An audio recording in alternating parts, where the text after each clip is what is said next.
You can raise it after me. Well, good morning, everybody, and Happy New Year.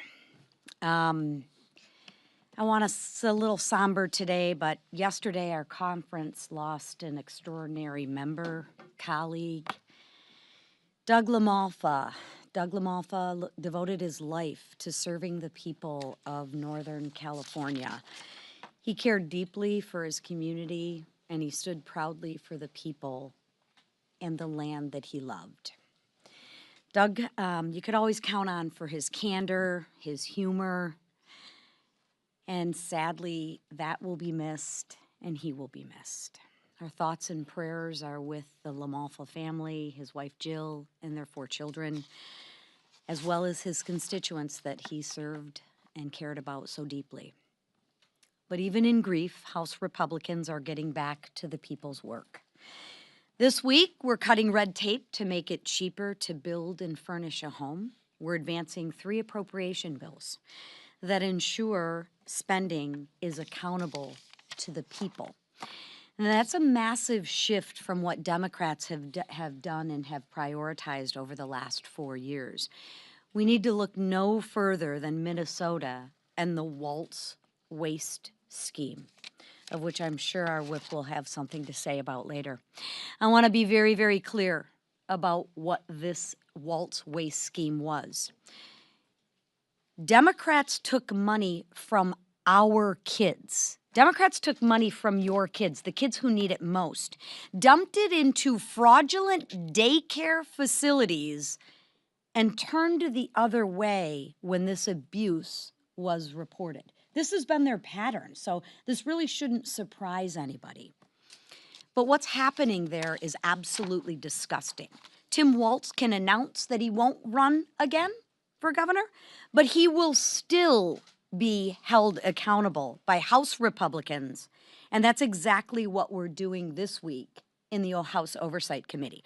Republicans' efforts this week build on what we delivered in 2025, the largest middle-class tax cut in history. Yes, ladies and gentlemen, the Democrats voted to raise everybody's taxes, but we didn't let that happen as Republicans. We eliminated taxes on tips, on overtime, and tax cuts for seniors. We expanded the child tax care credit and delivered real relief for working class families. Now, we're going to further continue relief by lowering costs on housing, energy, and health care. Democrats can either get on board or explain why they're still defunding the policies that caused this crisis. And they're defending these policies that caused this crisis. Lastly, I want to end with recognizing President Trump and the actions that he took this weekend to protect American lives. For years, Maduro's regime turned Venezuela into a pipeline for deadly drugs, fueling one of the leading causes of death in our country. I think we all know somebody who has died from a drug overdose. President Trump stepped in and decisively took action. He didn't shy away from putting America first. He didn't shy away from taking action, and that's the bold leadership.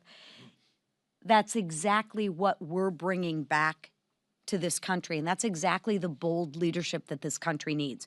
And it's the same bold leadership that we're bringing to the House this year. With that, I'm proud to turn the floor over to one of my colleagues and friends, Carlos Jimenez, who is acutely aware of the situation of what's going on. So with that, Carlos. I want to thank our conference chair. Thank you, Lisa, for this opportunity. And again, our hearts are with Doug LaMalfa and his family. It was a great loss. Doug was a super guy. Turning to the topic of Venezuela, you know, the number one job of any government is to protect its citizens. And for years, international drug cartels, terrorist cartels have been killing hundreds of thousands of us in America, and we've turned a blind eye. And so we have failed. We failed miserably in the number one job of any government, which is to protect its citizens. Donald Trump has reversed that. And with the arrest of Nicolas Maduro on Saturday by FBI agents, assisted by the way, an incredibly capable military and an operation that was unbelievable and will be historic in how it was all carried out. This administration has arrested Nicolas Maduro and his wife and brought them to face American justice for his hand in killing and harming Americans and in also harming American interests. Make no mistake, he was and he is the leader of the Cartel de los Soles from Venezuela. That's one of the cartels responsible for the deaths of, like I said, tens and hundreds of thousands of Americans for years. And so I think this is the beginning of, this is not the end of this struggle, because we have other cartels that we got to look at and destroy as they've had a hand in killing us here in America. And so on behalf of the people that I represent, I want to thank President Trump for the decisive action that he took. The people in Miami, the people of the area that I represent, are very happy that Nicolas Maduro is out of the way. And now, hopefully, it paves the way for a free and democratic Venezuela. A Venezuela that is not an adversary of the United States, but a Venezuela that is an ally of the United States, and a Venezuela that is no longer ruled by an illegitimate leader, because Nicolas Maduro is, in fact, an illegitimate leader. It was proven by Maria Corina Machado and Mundo Gonzalez when they won their elections a year and a half ago by over 70%. But he's an illegitimate leader, and so now we can turn to a free, hopefully a free and democratic Venezuela. I know that's what President Trump wants, and I know that's what the Venezuelan people in Venezuela and the Venezuelan people that have fled Venezuela want desperately for their homeland, to be able to say that once again they can go back home to a free, democratic, and prosperous Venezuela. Venezuela is one of the richest countries in natural resources in South America. They will be able to restore their country with their own resources. They're not going to need much help from the United States. And there are people that are already waiting, including Maria Corina Machado, to take the reins of power. It's going to take a while. This is not something that's going to be done overnight. This regime has been in power for about 25 years. We don't want chaos. We don't want bloodshed in Venezuela, and the Trump administration is working hard to make sure that that doesn't happen, but that at the end, there will be a free and democratic Venezuela. And again, I want to thank the President for taking his decisive action to protect American lives and American interests, but also to restore freedom and democracy to the people of Venezuela. Thank you.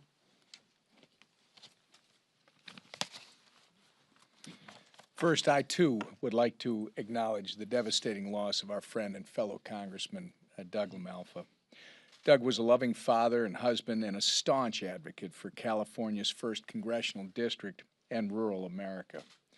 Our prayers, we will probably say over and over for the next few days, are with Doug's wife and family as they grieve this unimaginable loss.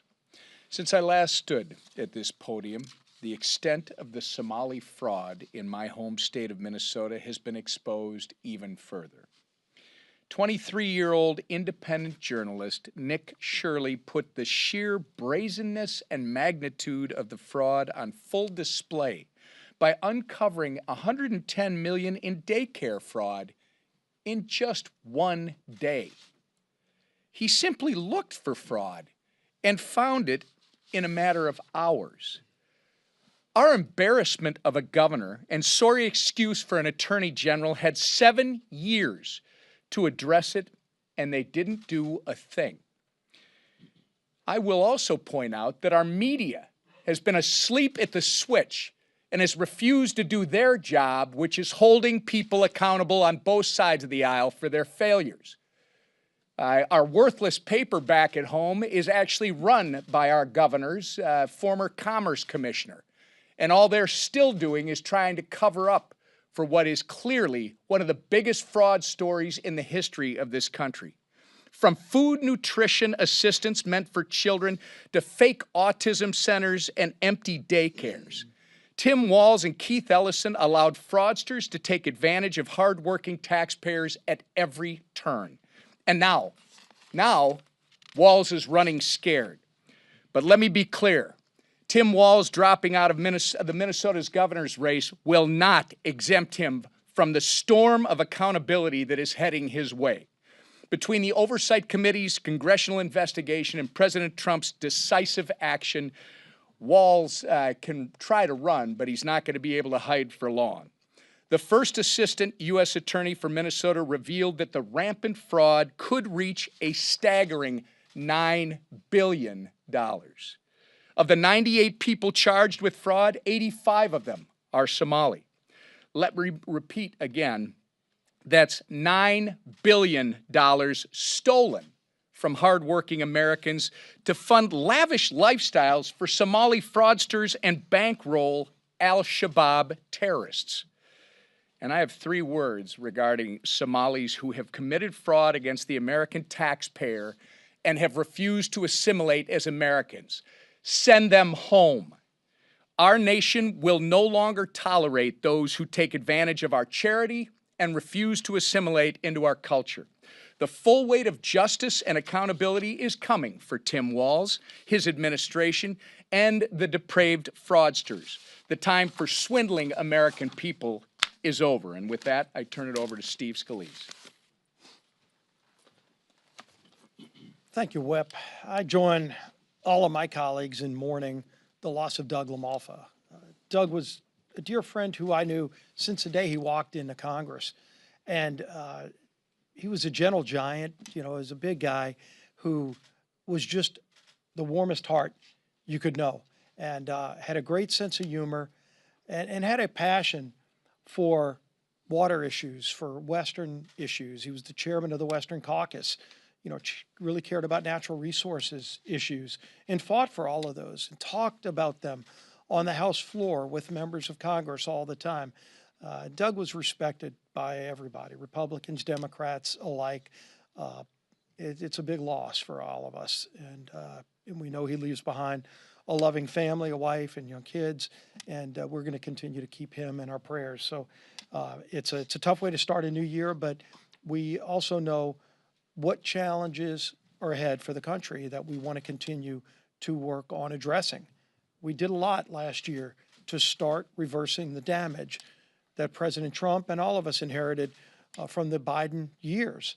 The high inflation, the high interest rates, so many rules and regulations that were targeted to hurt families, to increase costs for families that we have been working to reverse. President Trump's done a lot of things through executive action. We worked closely with the president on things like the Working Families Tax Cuts, other big bills, over 20 CRAs, Congressional Review Acts, reversing costly, ridiculous Biden-era regulations so that we can lower costs for families. And we're going to continue. We have a lot more work to do.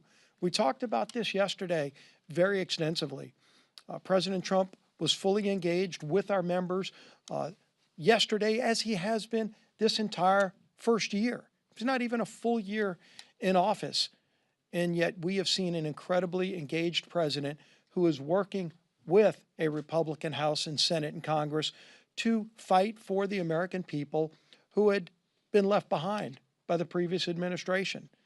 We talked about what we can do to keep lowering costs in areas like energy, you know, where in many states are now finally seeing less than $2 a gallon gasoline. That's more money in the pockets of families.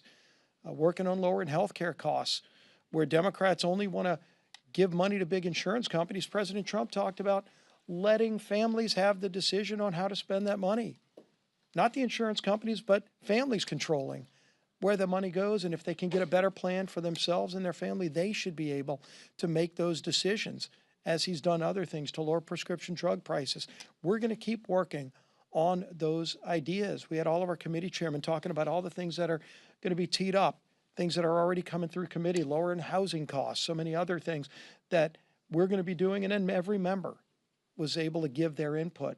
And members gave a lot of really good input on looking at an agenda that's going to be continued to focus on lowering costs for families and getting this country back on track as we celebrate 250 years of American independence. It's something to be proud of. But democracy is not easy. Democracy takes work. It takes engagement from the public. As we go into an election next, November, later this year, the country needs to stay engaged in fighting for the kind of reforms that we've been able to deliver so that we can keep doing what it takes to get this country back on track. We are excited about this opportunity. The margin's going to be as slim as it ever has been. And you'll get to report every day about, gee whiz, with a one-vote majority, can they do this and will they pass that? Might as well cue up the stories you wrote last year because you had a lot of the same stories. Gee whiz, there's no way they'll be able to pass the reconciliation bill until it passed because we came together as Republicans to go deliver for those American families who are counting on us. While Democrats wake up every day, and we see it with Venezuela, some of the same Democrats who just years ago were saying, when is somebody going to do something about Maduro? And President Trump finally does and brings him to justice for all the horrible things he's done to kill Americans. And those same Democrats are then saying, how dare the president do it? Because Democrats have shown all they care about every day is they wake up in the morning and they just want to oppose what Donald Trump does, no matter what it is. When he's delivering on the promises the American people elected him to carry through on, all the Democrats want to do is obstruct and fight and vote no. And if that's what they want to do as a party, just to be a lost in the wilderness, far-left, radical, socialist, Marxist party, then let them stay lost in the wilderness. We're going to keep fighting and delivering for those families who are counting on us. They'd love to see Democrats work with this president, but if the Democrats want to continue moving towards the Mandami wing of their party, which is where they're headed, and defend a dictator who was literally letting narco-terrorists run his country, then we're going to continue. Think about this. Hundreds last year. Hundreds of thousands of Americans died because of drugs that came into this country through people like Maduro. And President Trump said, we're going to stop those deaths from happening. We care about those families. Every family who has seen loss from fentanyl death or cocaine or heroin overdose. President Trump did something about that to defend Americans here at home, and he will continue to do that on every front. And we're going to keep delivering with President Trump for those same families who should not struggle anymore. And it's going to be a very busy year.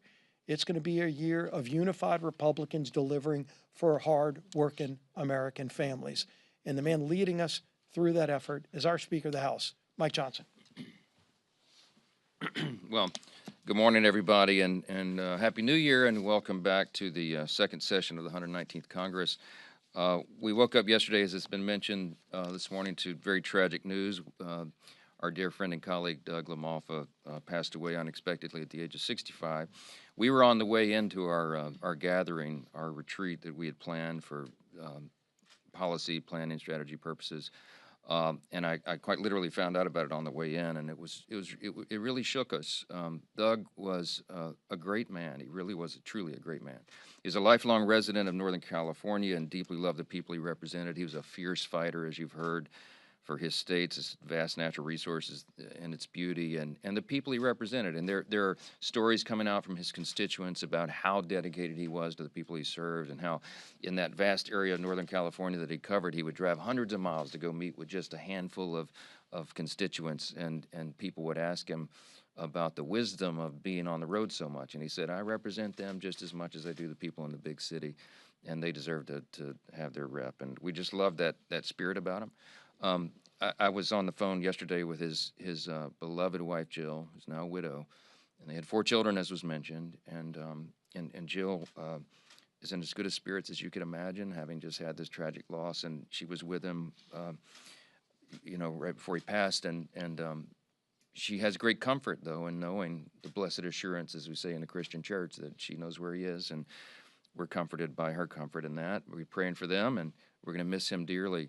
I told her that Doug was, he's one of the most respected people in this institution, not just because of his selfless service and what he brought to it, but the way that he dealt with others and dealt with all of us. And I told her just a brief reflection that came to mind. I was on the phone with her yesterday. A few years ago, I was the vice chairman of the House Republican Conference, and one of the jobs of the vice chairman is to amplify the message on the floor. And so we try to fill the floor time, and I would sponsor these special order hours, and I would try to recruit members to come, sometimes late at night, and use that time effectively and advance our message. And Doug LaMalfa was the most faithful member always, and was to the day of his death. Blake Moore is now the vice chair and told the same story this morning, but I told his wife Jill last night, I said, I remember this one particular night, I think session had been canceled for the following day, and everybody jumped on airplanes and went home, and everybody canceled their RSVP for the floor, and Doug showed up. He showed up. He always did. And he and I think, were the only two that spoke that night and tried to fill the hour. And we were done. I walked off the floor, and it's like a ghost town there late at night like that. And I looked up at the big guy and put my arm on his shoulder. I said, Doug, thanks, man, but why'd you do this? You didn't have to do it. And he looked at me so serious and put his big hand on my chest. And he said, because I believe in this country, I believe in our cause, and I believe in you. And he said, we have to fill this time to tell the American people what we're doing. And I love that commitment about him. And we all did. Tom McClintock is a colleague of his from California, and they've served together for a long time. And Tom told me yesterday, I don't think he'd mind me repeating this, but he said, I think Doug LaMalfa was the kindest man I ever knew. And he said, y'all know McClintock, he's real serious. He said, I'm not saying one of the kindest. I'm saying the kindest man I ever knew. That's a high praise, so we'll miss him. In addition to this beginning, the second session of the 119th Congress, it's also, as you know, January 1st marked the beginning of our 250th year, the semi-quincentennial, or as we like to call it, the supercentennial. And it is going to be a big year for America, and we're excited about that. The America 250 Committee kicked off with an epic firework display on the National Mall a couple nights ago to commemorate the 250 years of American excellence. All 50 states, of course, will follow with their own events around the country this year, and of course, it will all culminate in the nation's birthday on July 4th. We have a lot to celebrate. We're still an experiment in self-governance. There is no guarantee of how long this grand experiment will last, but we are very bullish on America. And we talked about it this morning with all the House Republicans gathered with this while we're mourning Doug's death, we also have this anticipation and excitement about what's ahead of us, and we understand the magnitude of the history that's upon us here and the responsibility that everybody in this building has to continue this great republic, and we're going to keep it. We began our fateful year yesterday, as I mentioned, with we called it the Agenda 250 Policy Forum. It was very efficacious, very productive. Nearly every member of the conference attended. Very, very beneficial time that we had together, and the team behind me is ready to hit the ground running to continue delivering on our mandate, and all of our members are committed to that. There's a great sense of unity in the House Republican Conference. I think I can say unlike I've ever seen before. Resolve, locked arm in arm, understanding what's ahead of us, what we need to continue to accomplish, and we're bullish about doing that. Treasury Secretary Scott Bessent has said a lot over the holiday about what we're to anticipate in the new year. He's echoing some of the things that we have been saying and feeling, what our constituents are already beginning to feel. His quote, though, in one of these interviews, he said, 2025 merely set the table. The feast and the banquet will be in 2026. It's going to be a blockbuster year. And I think he's exactly right. Our working families tax cut, the big, beautiful bill, those provisions will hit American households and wallets, and you're going to see all boats begin to rise. And while Democrats continue to wither, Republicans will continue to demonstrate that we are the only team capable of restoring American greatness. We don't just talk about it, we do it. And it's not, it's our legislation, and if it was not for these bills, American families, let's not forget, would have experienced the largest, most crushing tax increase in the history of the country in 2026. All those Trump-era tax cuts would have expired, and we'd have had $5 trillion of taxes just descend upon that weight on all families in this country. We stopped that, and we turned it back the other direction. Thanks to the working families tax cuts, that will be avoided completely. All American families are going to receive the largest tax refund they ever have, and that all begins very soon here. Every Democrat, remember this too, voted for record tax increases, while every Republican voted for record tax cuts and refunds to the people. And we hope everybody remembers that simple fact the next time the Democrats start talking about trying to make life more affordable and all this. There's only one party actually doing that. It's the Republican Party. I want to make one more point about our meeting yesterday. Both House Republicans and House Democrats, as you might have noted, held closed-door conference-wide meetings this week. House Republicans discussed how we can continue to drive down costs for working families, make our streets and neighborhoods safe again, and restore American dominance on all fronts. And meanwhile, by contrast, what were the House Democrats doing? Well, they held an emergency meeting to determine how to think about the successful ousting of an illegitimate narco-terrorist dictator who killed dissidents, poisoned Americans, and plunged 90% of his country into abject poverty. Nicolas Maduro, who the Biden administration placed a $25 million bounty on, is no longer terrorizing the people of Venezuela anymore. I'm so grateful for Congressman Jimenez, who came in to share his perspective as a South Floridian and Miami person, resident. They understand this as acutely as anybody. Because the action was taken by President Trump, Democrats are apoplectic. They claim they didn't like Maduro either, but because President Trump took action, as was noted earlier, they're now critical of it. They're going to cut off their own nose to spite their face. This is the modern Democrat Party. Instead of a caucus-wide therapy session, how about Democrats acknowledge that it's a fundamentally good thing for freedom-loving people around the world that Maduro is gone? And I want to reiterate what I said following our Gang of Eight briefing yesterday, which was the 20th such briefing by the Trump administration to Congress regarding Venezuela. And there's more scheduled this week, as you know, in about an hour or so, to 45 minutes. All the members of Congress are going to meet in the CVC auditorium, and all the administration officials are going to brief them on this issue. The U.S. military operation in Venezuela was decisive and justified. Nicolas Maduro was responsible for the deaths of Americans after years of trafficking illegal drugs and violent cartel members into this country, and this is undisputed, and everybody knows it. These are crimes for which he's been properly indicted in a U.S. court, and an arrest warrant was duly issued, and now he has learned what accountability looks like under President Trump.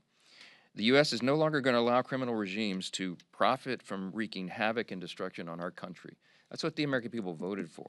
They wanted to return to the rule of law, insanity at the border, and they wanted this kind of nonsense and dangerous activity to stop. Republicans are putting Americans first and succeeding where others have failed. The operation demonstrated the unmatched, by the way, precision, effectiveness, professionalism, and capacity of the U.S. military. There's no fighting force on the planet capable of doing what we can do. And you should sleep well at night knowing that you live under the blanket of that protection. Our brave military was in and out of Venezuela in 2.5 hours, and there wasn't a single American casualty.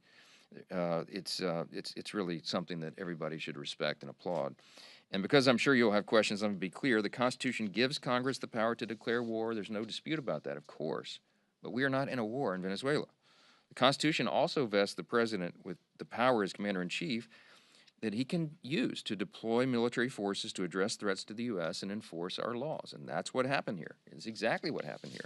The War Powers Act has been cited by Democrats. It only requires notification to Congress within 48 hours of the initiation of hostilities. It does not require prior approval, and they properly notified Congress. And I've mentioned publicly, Secretary Rubio called me at 4 a.m. To notify the Speaker of the House of what was taking place and why. Despite the claims, by the way, they submitted that to us in writing as well. They checked all the boxes, did everything they were supposed to do. Despite the claims by some of my colleagues under the War Powers Act, there's just not a requirement that they do anything else. I'll address appropriations, take your questions. This week, the House is going to advance, as you heard, the next set of the FY26 appropriations bills. We're going to continue our strides to restore regular order around here and get back to the appropriations process. We're not totally there yet on the full, what you would fully call regular order, but my, have we pushed this boulder up that hill. And it's been quite an effort, as you know. Since I became Speaker 2 years and 3 months ago or so, I started talking about this, the urgency, the necessity of us getting Congress back to work the way it's supposed to. And we've made big strides in that now. And so this week, as you know, we're going to advance energy and water, commerce, justice, science, and the interior environment appropriations bills, 3 more in that package. We have plans to do the next 3 next week, and then we'll continue. And I want to say, this is bipartisan effort. You got both parties working on this, and that's to be applauded. Our appropriators worked very hard through the Christmas holiday to have these bills prepared on our return. They worked through the holiday, and my team, all of us, we worked. We didn't take any time off to make sure this would happen, and we're grateful for all that work. These 3 bills spend less than if we had advanced another continuing resolution. They deliver critical priorities for House Republicans' districts, and they continue to advance President Trump's America First agenda. With just 3 weeks to go until the funding deadline, we're very hopeful very bullish that this package of bills is going to continue our good momentum towards completing annual appropriations with regular order without a bloated, wasteful omnibus spending bill. And I'll close with that and take your questions. But I told the House Republicans just now, I said, don't lose sight of this great Christmas blessing. We did not have a Christmas omnibus nightmare situation for 3 years in a row now. Why? Because Republicans take our responsibility seriously. Yeah, go ahead. When President Trump has talked about military action, like you said that there didn't need to be military notification